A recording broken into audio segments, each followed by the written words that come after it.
Imagine a world where arguments fill every conversation and winning debates seems like the pinnacle of intelligence. But have you ever wondered if arguing is truly a sign of strength? Perhaps arguing is a mask for something deeper, possibly even weakness.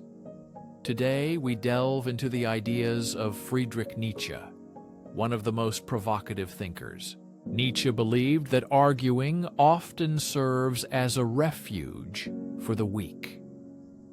By the end of this journey, you will not only reconsider your attitude towards conflicts, but also see human communication in a new light. Nietzsche's philosophy challenges many social norms, and his view on arguments is no exception. He claimed that strength is not in the ability to dominate or win debates. True strength lies in the courage to stand by your convictions, even in silence. Often, those who constantly argue compensate for inner insecurity or lack of clarity. To understand this idea, one must first study Nietzsche's broader understanding of human nature and the dynamics of power. People often argue to assert their superiority or to protect their self-esteem.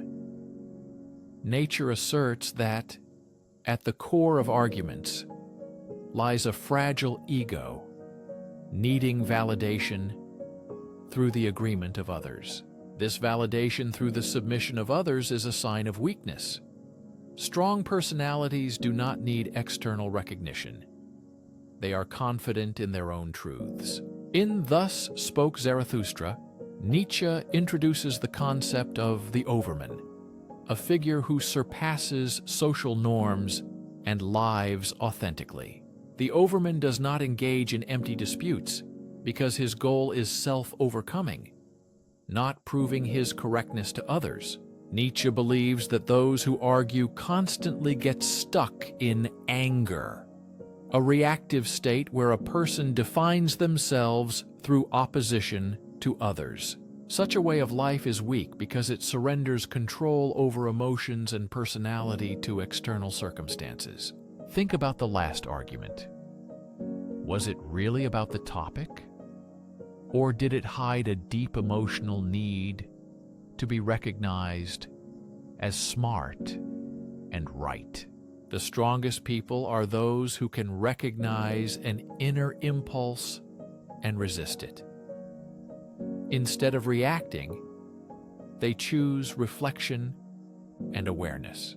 Instead of arguing, such people rise above conflicts. This does not mean passivity or silence in the face of injustice. On the contrary, they value actions more than words. For them, strength lies in demonstrating their values through life and choices, not through empty words and beliefs. The truly powerful do not need to convince others of their beliefs. They embody them. They understand that arguments rarely change opinions. They only reinforce positions and divide people. As Nietzsche wrote, a person must always struggle not to be absorbed by the tribe. This struggle can be lonely and frightening, but nothing is worth the price you pay for the right to own yourself and your life. This idea is especially relevant today, as social networks amplify disagreements and turn minor disputes into large-scale conflicts. Nietzsche's point of view reminds us to reflect: what do I want to achieve? Is this argument worth my energy? Or am I just reacting to others' expectations? His philosophy calls to step back and focus on the main thing, on one's own values and inner harmony, building inner strength instead of destroying others. What does that mean?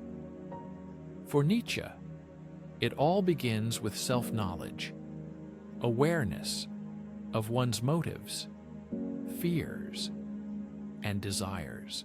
Nietzsche believed that most people do not realize their true motives and fears, so they become slaves to external circumstances, easily falling prey to manipulation and provocations. Inner strength, on the contrary, is born from a deep understanding of oneself. It is the ability to remain calm and resilient despite external chaos and difficulties. Nietzsche's criticism in the debate also concerned the concept of truth. He argued that absolute truth is an illusion created by people to explain the world. If truth is subjective, then why argue about it? For Nietzsche, the pursuit of personal truth, one's own understanding of life, was much more important. He urged exploring one's values, beliefs, and purpose, rather than blindly following social norms or proving something in arguments. This idea is both liberating and challenging. It requires letting go of the need to be right, accepting uncertainty, and focusing on self-knowledge. Nietzsche's philosophy makes us ask ourselves, who am I really, beyond my arguments and beliefs? What do I stand for, and do I live authentically or just react to others' expectations? As you finish this section, reflect on this during a debate. When you want to argue, stop and think. Is this an opportunity to assert the ego or a moment for growth? Nietzsche's wisdom calls us to see arguments differently. Arguments are not battles to win, but mirrors reflecting the inner state. The question is, what will you see looking into this mirror? Let's go further.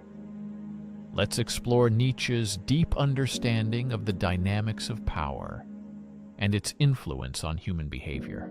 At the core of philosophy is the concept of the will to power. It is the fundamental driving force behind all human actions, not only the desire to survive, but also the aspiration to thrive, grow, and assert oneself in the world. True strength, according to Nietzsche, lies not in controlling others, but in controlling oneself. This is an important distinction. Why do people argue?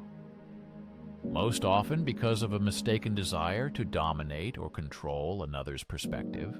But Nietzsche deeply understood that true strength is inner harmony and self-control. What is troubling about such behavior is that it often conceals an inner emptiness, a lack of confidence, clarity, and purpose.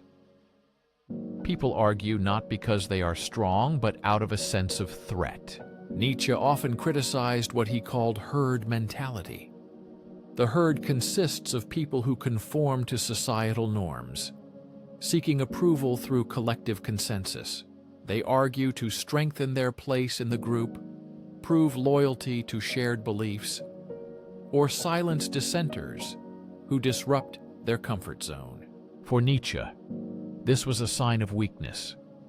A truly strong person, the Übermensch, does not need the herd's approval. He lives by his own values, even if they go against the current. Now let's consider how this manifests in everyday life. In countless online debates, arguments often turn into personal attacks and endless cycles of refutations. Such interactions rarely lead to understanding or resolution.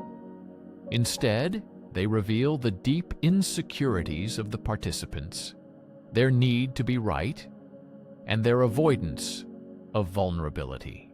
Nietzsche's perspective forces us to see these moments as they are, distractions from real work on oneself and inner growth. Self-development and self-improvement require shifting focus from external approval to inner growth.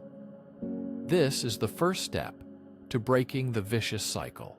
Instead of spending energy convincing others, it is better to direct it towards becoming a more authentic and resilient version of oneself. This requires courage. The courage to face one's fears, acknowledge flaws, and embrace the discomfort of change. Humility is also necessary. The willingness to admit that you don't have all the answers, and your point of view is just one among many. However, it is important to understand that this is not a call for isolation or disconnection from the world. Meaningful relationships and intellectual exchange are essential for growth.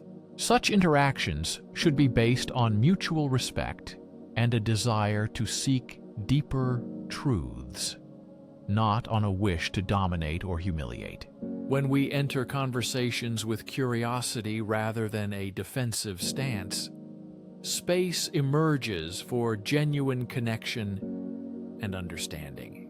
You might wonder, does frequent arguing mean weakness? What truly represents strength in conflict? For nature, true strength lies not in winning an argument, but in strong individuals listen with an open mind, engage with ideas rather than ego, and remain true to their values even when challenged. They do not avoid difficult conversations, nor do they seek to prove their worth through confrontation. This is a manifestation of inner strength. Imagine someone questioning your beliefs or criticizing your actions. Your instinct is to defend or argue. But what if you pause and reflect? Use the moment to test your assumptions and assess if there is some truth in the criticism, or simply let the comment go without feeling the need to respond. This is not passivity, but a manifestation of strength and self-control. This proves that you are not easily shaken by external forces and that your self-esteem does not depend on the opinions of others. Natural insights have deep significance for resolving conflicts. Instead of seeing disagreements as battles, they can be viewed as opportunities for growth.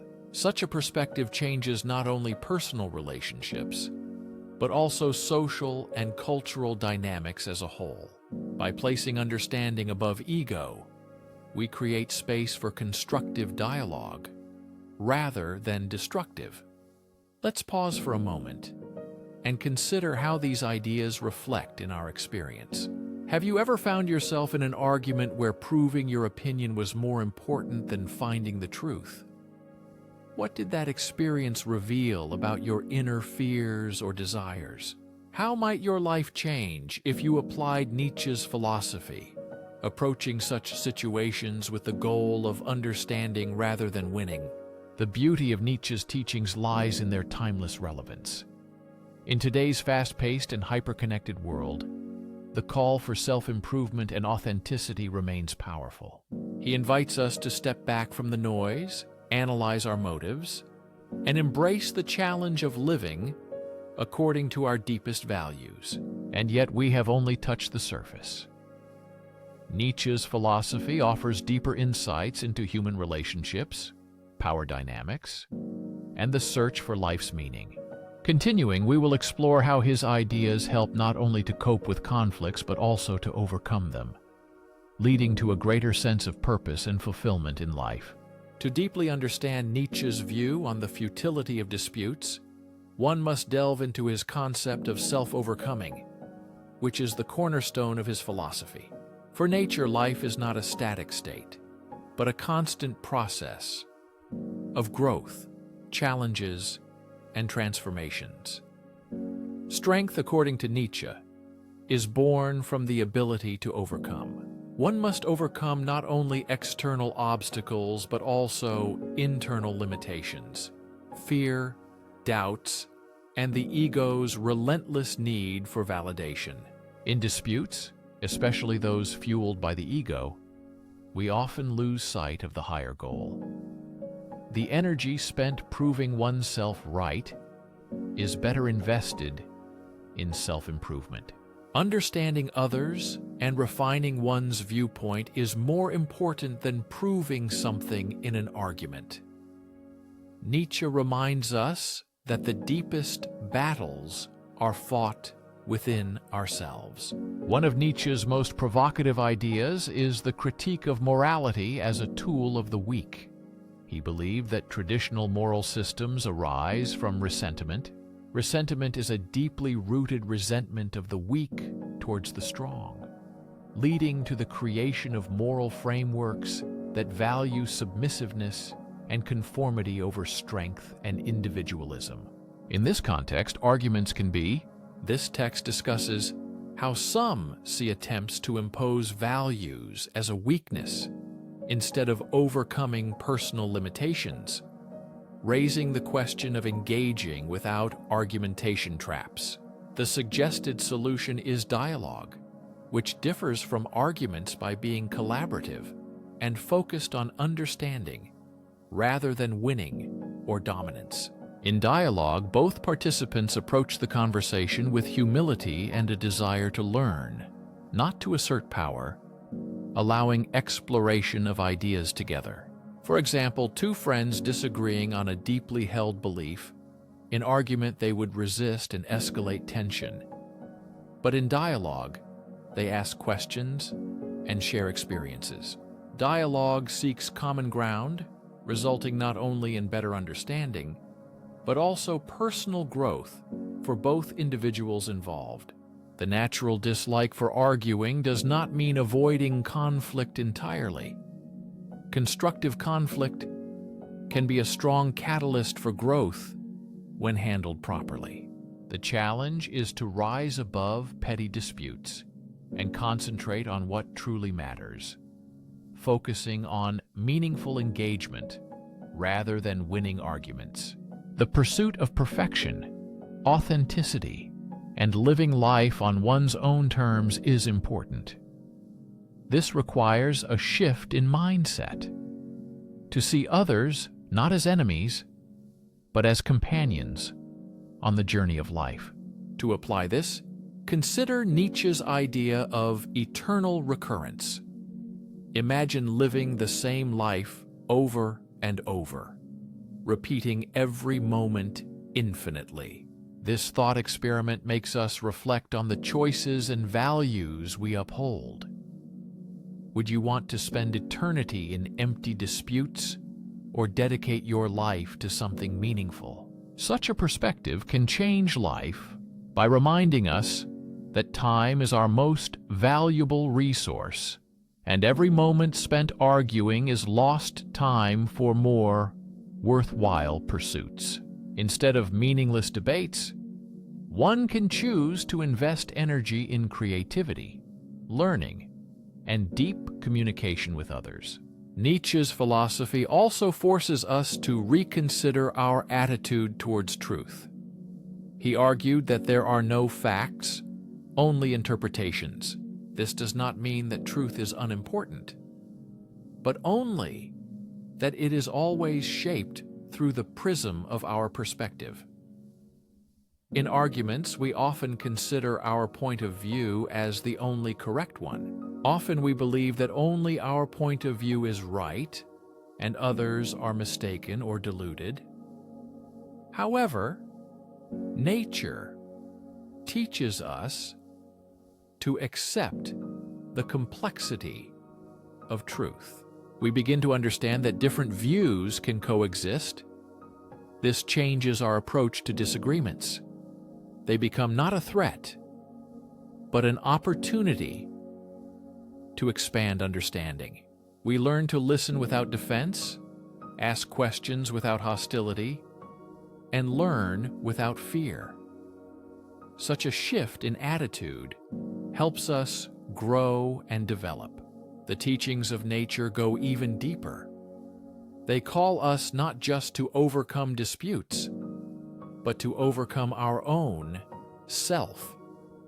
This is the essence of self-improvement. It is a constant quest to become more than we are now. It is the shedding of fears, doubts, and ego that hold us back. We learn to embrace the courage to live authentically, showing our true selves.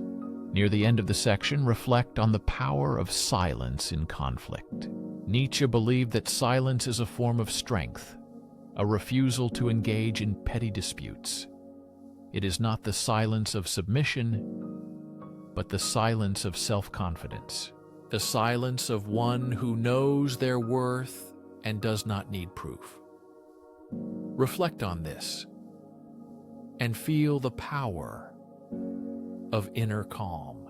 Next time you feel like arguing, pause and ask yourself what you are trying to achieve. Is it a chance for growth or just an ego reaction? The philosophy of nature calls to choose the path of strength, wisdom, and self-overcoming, even if that path is harder. It requires courage and inner discipline. As we prepare to delve into N's final teaching, we will see that his philosophy is not only a critique of arguments, but also a plan for a more meaningful life. The discoveries we make may change not only how we communicate with others, but also how we see ourselves and the world around us.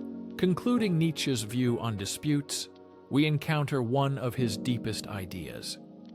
Strength is not about overpowering others, but about mastering oneself. This mastery goes beyond simply avoiding disputes. It is about living a life that reflects inner clarity, purpose, and resilience. Nietzsche believed that true strength is quiet, unwavering, and based on a person's ability to rise above the noise of the world. To fully understand this, let us once again turn to Nietzsche's concept, which reveals the depth of inner strength and self-control. The Overman represents the pinnacle of human potential, a person who has transcended societal expectations and overcome personal limitations. They have embraced life in all its complexity. The Overman does not engage in arguments because they have no need to. Their life itself is their argument, with actions, values, and achievements speaking louder than words. Today, this idea may seem counterintuitive. We live in an age of constant communication where opinions are shared, debated, and dissected at lightning speed. Social media, news platforms, forums, and public discourse often prioritize volume over depth. Loudness is easily mistaken for strength in this chaotic environment. Nietzsche's philosophy challenges us to step back from this chaos to focus on what truly matters, our own journey of growth and self-discovery. How can we apply Nietzsche's wisdom to daily life? First, we must recognize that not every disagreement requires our participation. We are not slaves to our impulses, but masters of our actions. First of all, we can strive to approach disagreements with curiosity rather than a defensive reaction. Instead of proving our rightness, we can try to understand the other person's point of view. This does not mean abandoning our beliefs. We must be open to the possibility of learning something new or seeing the world differently. Nature values intellectual courage, the ability to question one's assumptions. When faced with a potential argument, we can ask ourselves, is this truly worth my energy? Does this debate align with my values and goals? Nietzsche believed that choosing when and how to engage is a hallmark of strength, showing wisdom and self-mastery. Thirdly, we can focus on embodying our values rather than defending them in arguments. This means living in accordance with what we believe. N believed that authenticity is much stronger than rhetoric. When we live authentically, we inspire others, not with words, but with our example. Let's return to N's broader concept of life. His philosophy is to face the challenges and uncertainties of existence with courage and creativity. He believed that life is not a problem to be solved, but a canvas on which meaning is created. Arguments here are a distraction from the real work. Life is the process of becoming who we are meant to be. One of Nietzsche's most famous ideas is the concept of amor fati, or love of fate. This idea teaches us to accept everything that happens to us, joys and sorrows, successes and failures, as necessary parts of our journey. By adopting this stance, we can approach conflicts calmly, seeing disagreements not as obstacles but as opportunities for growth and learning. This leads us to the most important thought. Strength is not avoiding conflicts, but the ability to transform them. By approaching disagreements with wisdom, humility, and a desire for growth, we can turn even the toughest situations into moments of change. We can rise above the petty need to win and focus on what truly matters, building relationships and living sincerely. Concluding this journey through Nietzsche's philosophy, let us reflect on the profound truths he offers. According to Nietzsche, argument is often a sign of weakness, not because it is wrong, but because it distracts us from what is essential. The task of true self-overcoming is not to dominate others, but to master oneself.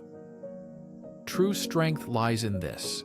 It manifests in the courage to live sincerely, in the humility to question one's beliefs, and in the wisdom to focus on what truly matters. Next time you feel like arguing, pause and remember Nietzsche's words. Ask yourself, what am I trying to achieve? What does this moment say about my own insecurities or desires? How can I use this experience for growth and learning? How to become a stronger and more sincere version of myself. Nietzsche's philosophy is not to avoid conflicts, but to overcome them. It is a call to rise above the noise, to face life's challenges with courage and creativity, to live according to our highest potential. It is an invitation to become architects of our own destiny, creators of meaning and masters of our own lives. Perhaps this is the main lesson of Nietzsche. The greatest argument is not with words, but with the life we choose to live. Thank you for your attention.